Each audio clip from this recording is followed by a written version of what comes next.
Hello, finally, better late than never, they say. This is the burning questions for this week. Today's February the 24th. I've got a big card on this Saturday night. We've called in some big guns to preview this all trotting meeting. And look, we're always going to be a bit late on this Thursday, but we've probably been pushed back another 15 minutes because Murphy's Law, a protest in the final race at Melton, and I'm blaming you, David Murphy. Your surname is Murphy. Dan Mielicki, great to have you on your Burning Questions debut. It is. This is really exciting, and I hope you're looking forward to the program. I am. Thanks, Tim, and hi, Nikita. Hello, Andy. Yes, I talked to Tim earlier on today, and I said I should be fine. I should make it in perfect time. The only thing that'll stop me if there's a delay or protest on the last 11 races. What odds do you think there would be a protest on the last race? And it's the same odds every race meeting. If it's going to happen, it's the last. Well, it's great to have you here. And of course, I think that protest was thrown out in the end. So a bit of a wait for nothing, but great to have you on. We'll get stuck into the questions shortly, but we'll introduce another of our, well, he's not really a guest anymore, I don't think, Nikita. He's a genuine panel member. He's on more than me. Andy Gath, great to have you here. You've had a successful day at Melton, so you should be full of beans and pockets should be full. Yeah, no, I wasn't on him, but happy to win for connections. And yeah, it's a bit of a rush for me too, having 4 horses and get them home and get ready for this. But yeah, and it's good to see Skeeter's family had a winner too, the first out in Chuka. So we've all had quite a good day so far. Was that you did say to me, Nikita, this is true actually. I didn't realise you'd won the first race. You said, we'll do burning questions after I win the first race at Echuca, and you have won it. So you should have full pockets too. Yeah, it's a pretty happy panel at the moment. Well, maybe not Dan because he's been held up, but the rest of us have had a good day. That's fantastic. Well that is fantastic. Well, let's start the burning questions. Of course, we're going to focus on the Saturday night card at Melton. It's an all square gating card, 2 Group 1s. Of course, it's a Lynn McPherson Breed for Speed Series finals night, and of course the Australian Trotting Grand Prix, which is the last leg of 8 of the Aurora Australis Series, the inaugural Aurora Australis Series. So a jam-packed card. Nikita's going to be there for Trots Vision in a roaming capacity too, not behind the desk. So plenty to look forward to on Saturday night.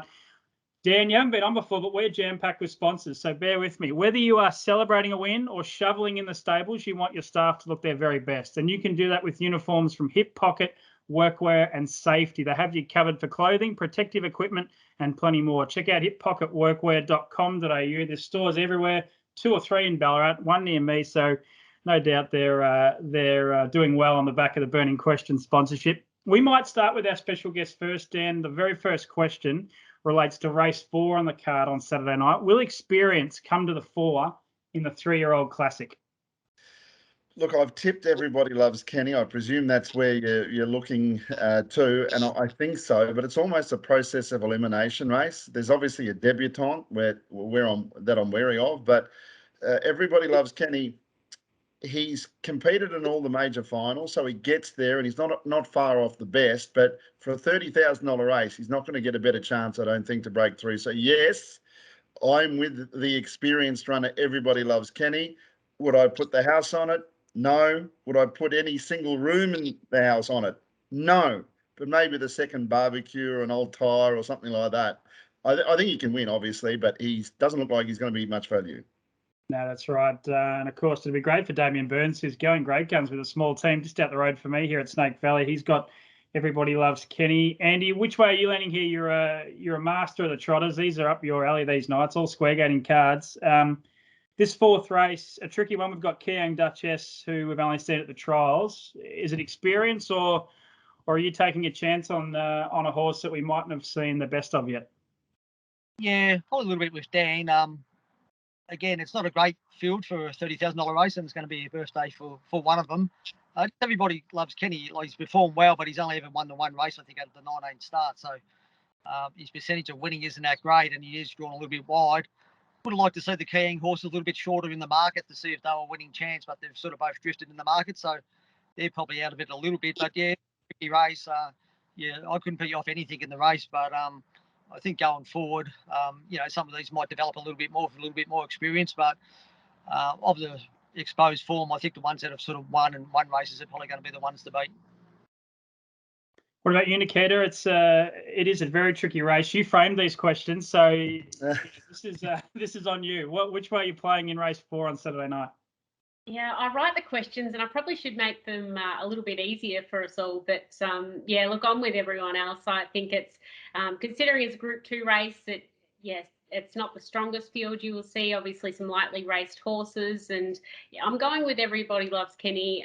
As Andy mentioned, only won the one race, but has gone through those strong series last year as a 2-year-old. So it will be interesting to see how forward he is for this race. But I think experience will definitely play a part. As we know in these juvenile trot races, trotting is the aim of the game and can quite often win big races. So I'm with him, but it's quite an open race, and the outsider could get up without surprise, really. Maybe it's a field job in the early quaddie. That might be the way to play. A very tricky way to start the burning questions. We might go to Andy last on this one because this refers to a horse that he knows very well. Question 2 of the burning questions brought to you by the Fresh Connection, who export Australian fresh fruit to more than 35 countries, headed up by Damien Glengarry, who is the export manager and does a sensational job. The Fresh Connection specialise in citrus, table grapes, cherries and mangoes. freshconnection.com.au. Dan, we ask all our new guests what their favourite fruit is. Are you a cider man or a wine man? You can even talk about fruit in those alcoholic terms. Oh, yeah, no, look, yeah, well, I do. I like wine, but I like brandy too, and you get various flavours of fruity brandy as well. So I'm a bit keen on the apricot and sometimes the plum, and obviously some of the apple as well. So in fact, anything to do with brandy or wine, it actually doesn't matter what colour it is or what size bottle it is. In fact, anything in that shop where they sell wine or brandy or beer, usually it'll satisfy me. But favourite fruit would have to be kiwi fruit. Kiwi fruit. Interesting. I reckon that might be Andy's too. Let's start with you, Nikita, here. Is Vacation Hill the M word from a sticky draw? This is race 5, of course, the Group 1 Gold Series final, and the M word is moral. Yeah, I don't love the M word. Yeah, I find it very hard to declare anything a moral, as you know. But look, I think she's pretty close too. Obviously, Hopeful Beauty off the front row is the main danger, and I think they probably look the 2 winning chances. But Vacation Hill was excellent in her heat. She just dominated when she found the front, and she won't be able to do that. We haven't seen her win from the back row, but I think she just could be a class above. So expecting her to be very, very hard to beat despite the tricky back row draw. Dan, is Vacation Hill a moral to you? The market, I haven't quite seen it, but she's going to come up short and she probably deserves to be. But moral is reserved for only the very, very best punting propositions. Is she one of them? I've got a rule that I stick to myself, and is that you never tip a good thing from the back row over the short at Melton. And particularly when they're first up, not that she is. She got the class, but so is Elderbaron Crescent, who's drawn the back line, and I'm not tipping her as a good thing, but I think she'll be the better value, Elderbaron Crescent. Vacation Hill, absolutely the one to beat, no doubt about that. But where she ends up and what Andy and Kate are prepared to do to maybe give up a spot to potentially ease back, if they drive her for luck, it mightn't come. And usually the best drivers are off the pegs by the first turn. So I suspect Kate will be, but it's a trot race. Horse in front of you could be a bit risky. Got to be aware of that. There's a few things to keep an eye out for. So as far as the moral, no. But the horse to beat, no doubt, Vacation Hill. I'm going Elderbaron Crescent, though. Interesting. Certainly not a moral from Dan's point of view. I know, Andy, you wouldn't dare do this to yourself and put one of your own horses as a moral, but I'm going to ask you the question anyway. Is Vacation Hill a moral on Saturday night? Well, not from that draw. Any other draw, I'd be super confident. She's a really good mare. I think she's capable of beating any trotter in Australia on any given night or day. Her work at home, A+, she can work as good as any of my trotters at home. Her 2 wins have been quite dominant when she's been able to find the front, and obviously this is not going to be the case Saturday night. Back row draw over 1700, it's always difficult, but she's very, very good. And again, if she had drawn the front row, we just had one horse ODM and she would have got that draw. But unfortunately, draw's not going to change. But I still think she can get the job done. But as Dan said, it's a rule that I probably have too. You never a moral over the short from inside the back row. But I think she's going to win plenty of big races going forward. Are you that big of opinion of her, Andy? I mean, that's a fairly strong comment there about what she does at home. You think she's a really, really good horse? Oh, no doubt. And I think she'll get to prove it in the coming months. Yeah, great to hear. There's no shortage of good shotters, and yeah, there's another one on our hands by the look of it. Fantastic. I want to say Moral, but I'm not going to. She should win. She should win, no doubt about it. Let's go to the third of our questions. I might start with you here, Andy, because it's got your initials in it. It's brought to you by APG. Go to apgold.com.au. And the third question is, who leads the Grand Prix and will it determine the result?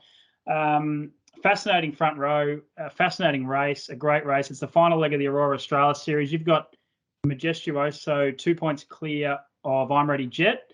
You've drawn barrier 4. She's drawn barrier 1. There's $50,000 at stake here, and it could even be a dead heat in these points. I don't know what's going to happen then. It's a fascinating race and also a fascinating end of the series. So how do you see the speed battle, I guess, initially, and will it determine the result? Yeah, no, it's a very tricky map to work out. I'm guessing they're not jumping up and down with joy with barrier 1 for I'm Ready Jet, because last time I drew there, galloped out. So again, she has, apart from galloping out in the Great Southern Star Heat, she has developed pretty good gate speed, throughout her career, and she does leave the gate quite good. Always Ready can leave the gate quick. Sundine's Courage is quick. Majestuoso is probably quicker from out wider, and Temporarily can fly the gate as well. So, Kate will come out as quick as she can. She'll, make them earn I'm Ready Jet. They'll make this, they're going to make a decision either all or nothing at the start to hold the position. And who leads, I really don't know. What depends what Sundine's Courage does, but we've got to come out pretty quick to hold Temporarily. Every time Majestuoso's led, I think he's won, but saying that, he has drawn the back row most of his life, so he hasn't led in a lot of his races, but when he has found the top, he's been able to win. But it's such a great field, and we know how good I'm Ready Jet is. I love her to death. I'd like her more if she was in my stable, but she's not. She's going to be great competition going forward in every time you race her, and she can do things that other trotters can't do. And but yeah, that first turn is going to be tricky, and I really can't answer the question. I think it would help if you find the top, but it's going to be at a cost. Yeah, it's an intriguing race. I don't know. I spoke to Anton Gleno on radio this week and asked him a bit about it, and he wasn't declaring any scenario, but he did say that you're almost, I think his words were, you're almost obliged to use the speed from Always Ready. So, if I was to have a guess, I thought maybe Always Ready would go to the top and give her cover, but who knows? That's only 2 of the horses in the race. Dan, fascinating speed map and fascinating race. How do you see it, the Grand Prix? Yeah, look, personally, I don't think Always Ready will come out. I think that they're of the opinion now on his last run that they've liked these runs from the back of the field, finishing it off. So unless I'm Ready Jet went roughly in the score up or made a mistake, I think they're more likely to look to take a cover quickly with Always Ready. So a lot will depend on I'm Ready Jet. I think the ideal scenario for her would be Majestuoso leading and I'm Ready Jet sitting behind her. Temporale is the one, though, because he can come out humming. We've seen him at those 2,200-metre starts, especially out wide, and he can leave really quick. Not that he's crossed to lead before, but you've got to work into that first turn. And Majestuoso, Andy, there's something about him since the Great Southern Star final, or in between the heat and the final, he actually seems like a more settled horse. But will he be able to settle if Temporale eyeballs him into the first turn? Will he come back underneath Kate? I'm getting the feeling nowadays more than ever he would be capable of doing that. 2 months ago, I would have thought maybe not. Yeah, no, he can definitely over race. I think he has matured as he's got older, a lot more sort of racing. Saying that, he does race a little bit on adrenaline, and you do want him to travel a little bit on the bit. And I think he gets a lot of his energy and a lot of his power from that nervous energy he uses when he races. So, again, at times we've seen him overdo it, and especially if you've got a quality horse like I'm Ready Jet on your back, you don't want to be over racing because, time won't beat her. She can run any times that you have to run. So, yeah, he's going to have to settle if he does lead, and Kate has to try and get it cheap as possible and sort of make it a dash home like she did in the Great Southern Star. So, yeah, but, he seems in really good order. Again, it's going to be a fascinating race, and, yeah, you could have 5 or 6 different scenarios that might not come to fruition. Yeah, it's intriguing. Nikita, I'm looking forward to your opinion here as obviously removed from any of the stables, but it's a fascinating race and a fascinating speed map. Is there a horse off the back row that's going to capitalise here and blow them all over? Powder Keg Wobbly, something like that? Yeah, well, it's as you mentioned, Tok, it's a fascinating race and a really quick front line where a number of different things could happen.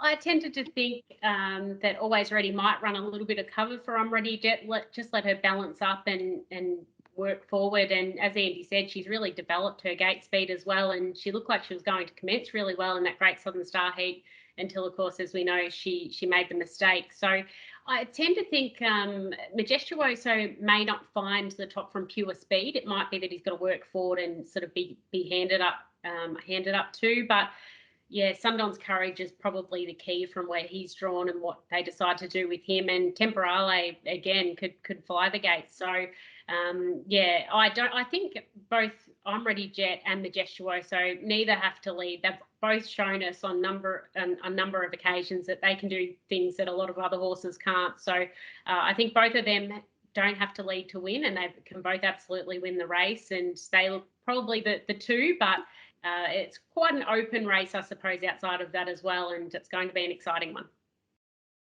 Andy, just a couple of quick questions before we move on to the last one. I'm interested in, is it fair to say that Majestuoso is probably running a few more races than he would have in the past month because of this Aurora Australis series? I probably would have ran him in the first one if I knew about it. I actually didn't know about it. Like, we're running more. He was ready to go in the Merry Mile. He was sitting at home in his box doing nothing. Yeah, we probably went in the light pistol race. We probably wouldn't have targeted for it, but obviously it's a huge carrot there to dangle in front of you, $50,000 bonus if you're leading point scorer. Saying that, even though we accepted for the light pistol, if I wasn't happy with him, he would have come out, but he come through the Great Southern Star really well, and you saw that he was able to get the job done. So and knowing that there's 2 weeks break between this run and this race coming up, it was probably an ideal race to go into. So yeah, again, it sort of forces you to go in the race, and every time the good horses race each other, the better off we are, spectators and lovers of the sport, really. Well, if you had looked at the shots.com.au channels, you might have already had this series sewn up if you had gone in that first one.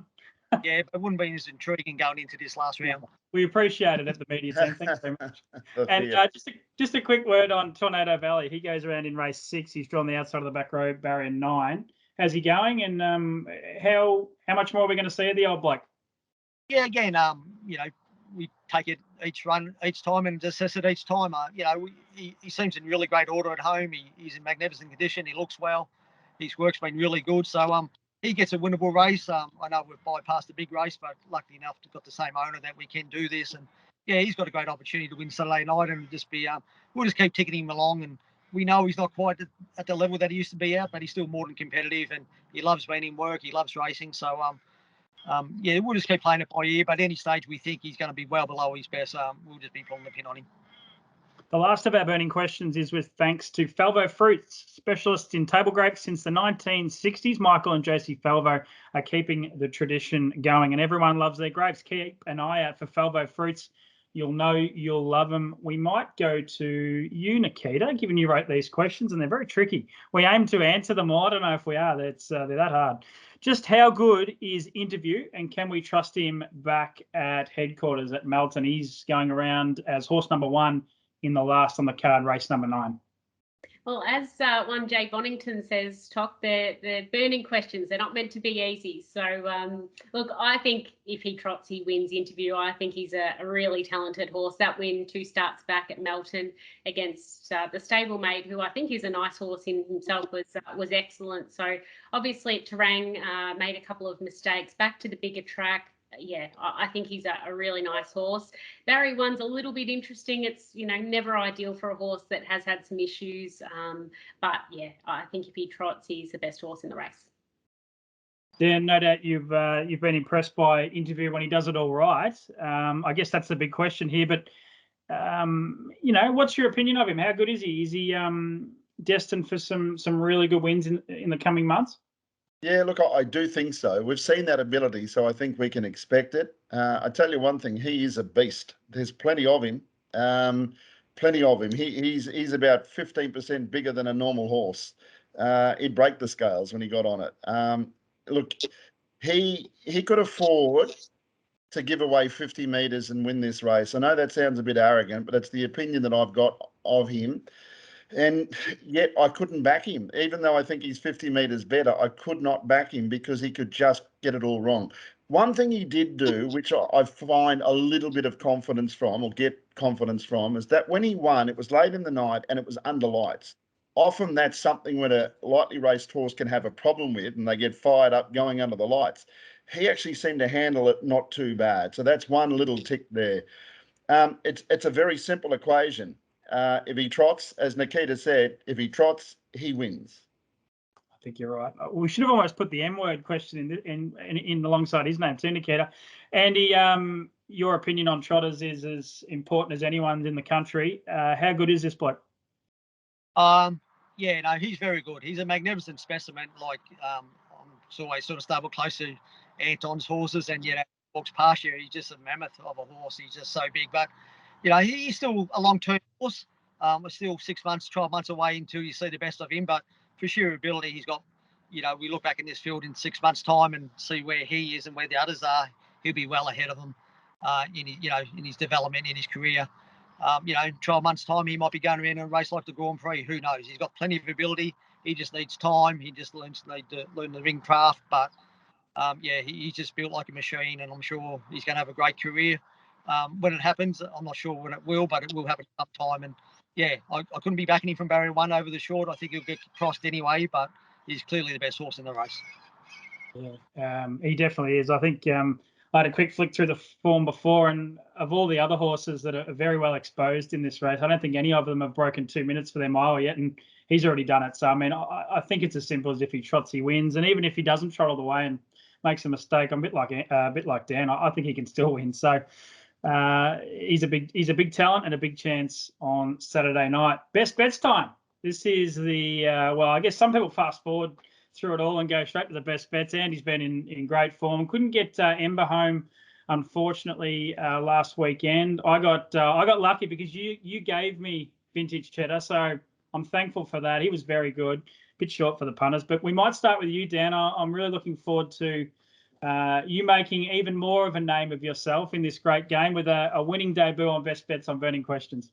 Gee, it was a tough night to come up with a best bet. I'm sort of in the I'm Ready Jet corner, but not enough to declare her a good thing. I think I've got this very unhealthy love for her that might get in the way at times. But I'm going to pick out one at really good odds that I saw something last start that made me think, I reckon you're back, and he'll be really good odds. So I'm tipping as my best, going on each way basis. Race 1, number 5, Tea Treat Tommy. Yes. Okay. So an each way play. What I haven't seen markets, Dan. Have you got a market or? I haven't. I'm only looking at the harness website, and he's listed at $18. And if you can see the drool coming down the sides of my face at $18, what a bet he would be at that price. I'll miss out. You'll probably see he's $31 into 5, and it won't be me getting the $31. Andy's got getting that. If you see it, can you have something on it for me? You haven't got a runner in that race, have you? Oh, you have. You can't bet for me. You might have to ring Craig Rail. That's Craig Rail bet those prices you're looking at, I reckon. Okay, an interesting, great. I like this, an each way play. We're quite often in the camp of a straight out win bet, but I like it. Tea Tree Tommy, I don't think I've ever backed him to win, Dan, but he's a real favourite of mine. Someone said one day that his wins are like death by 1,000 cuts. So I think that describes him well. He just keeps on coming, doesn't he? He certainly does, and usually when he wins, the favourite gallops. So sorry, Zigzag Zoo and Andy. He does seem to benefit when the favourites make mistakes. Let's go to you, Andy, for the best bet. Are you going with something out of your stable again this weekend? Well, surely Zigzag Zoo wouldn't be favourite, would it? It's got 2 zeros next to its name. Yeah, like the last 2 letters in its name, 2 zeros. All right, I'll go Zigzag Zoo. Zigzag. Yeah, I don't know what happened last start. He just got it all wrong. He thought he had 5 legs. He couldn't trot, but his work at home's been quite good, and I think he'll be able to find the top. And so Zigzag Zoo for me. Trying to redeem myself from last week. Did you have anything on Finn Frost last Friday night, by the way? Yeah, $20. That's all right. Should he have kept the race? Yes or no? No doubt. Under the rules, he couldn't lose it. Were you worried about that at all? No. Dan made a good comment. It was an interesting protest hearing, given the camps that were involved going back a while. Enough of that. Nikita, best bets time. How'd you go last week? I can't remember what your best was. I can't either. Oh, well, it must have won then. I was on a bit of a roll, but no, you've caught me off guard there, Todd. We I should don't have know. started this early because you would have tipped this race one at the Echuca, no doubt. About Saturday night, this is not an easy night for best bets. I don't envy you at all. Well, I'm about to make it really interesting because mine is in race 1 as well, and it's neither Andy or Dan's. I'm going on an each way basis as well, and going for a bit of value. And Namoska, I think, has been in terrific form.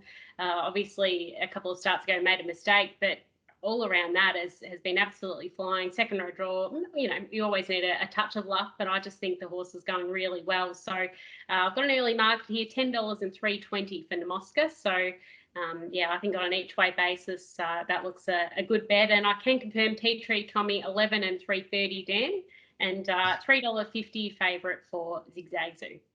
Well, Dan, you better hurry. I've got about half an hour before I put this online, so get to business.